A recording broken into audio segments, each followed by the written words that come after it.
সূর্য ডোবার আগ মুহূর্ত, সাদা মার্বেলের প্রাঙ্গণে সারি সারি বিছানো দস্তরখান, হাজারো মানুষ নীরবে বসে আছেন খেজুর হাতে।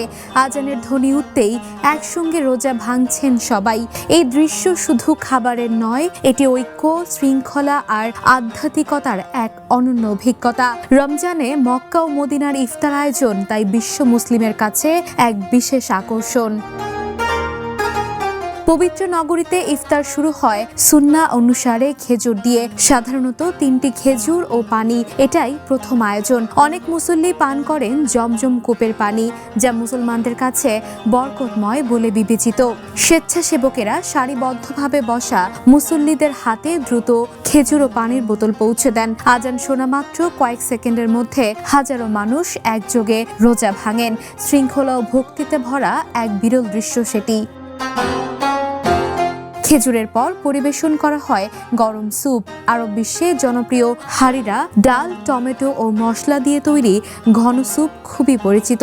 পাশাপাশি থাকে হালকা মুরগি বা সবজির স্যুপ। ইফতারের পর ছোট কাপ ভর্তি আরবি কফি বা গাহওয়া পরিবেশন করা হয়। এলাচের সুগন্ধযুক্ত এই হালকা কফি খেজুরের সঙ্গে বেশ মানানসই।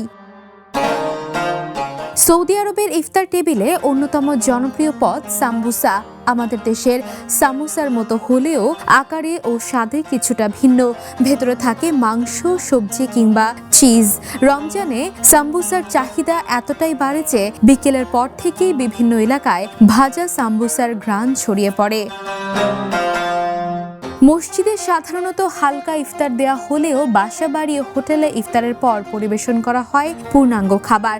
সেখানে থাকে কাবসা, যা মশলাযুক্ত ভাত ও মাংস, মান্দি, ধোয়া দেয়া ভাত ও মাংস, গ্রিল চিকেন, সালাদ ও দই।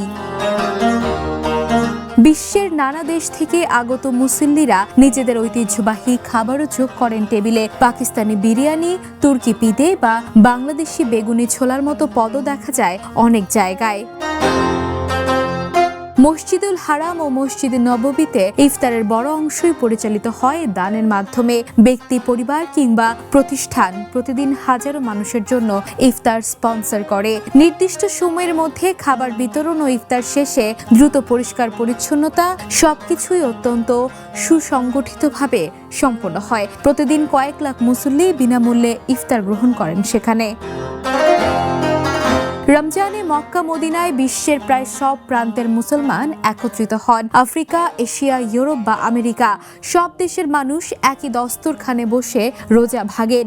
ভাষা আলাদা হলেও অনুভূতি যেন এক, কৃতজ্ঞতা ও প্রশান্তি। খেজুর, সাম্বুসা কিংবা কাবসা সবকিছুর ঊর্ধ্বে যে স্বাদটি সবচেয়ে বেশি অনুভূত হয় তা হলো ঐক্য, দানশীলতা ও আধ্যাত্মিক শান্তির স্বাদ। পবিত্র নগরের ইফতার তাই শুধু খাদ্যের আয়োজন নয়, এটি বিশ্বাস ও ভ্রাতৃত্বের এক বিশ্বজনীন মিলন মেলা। Desk report, the news.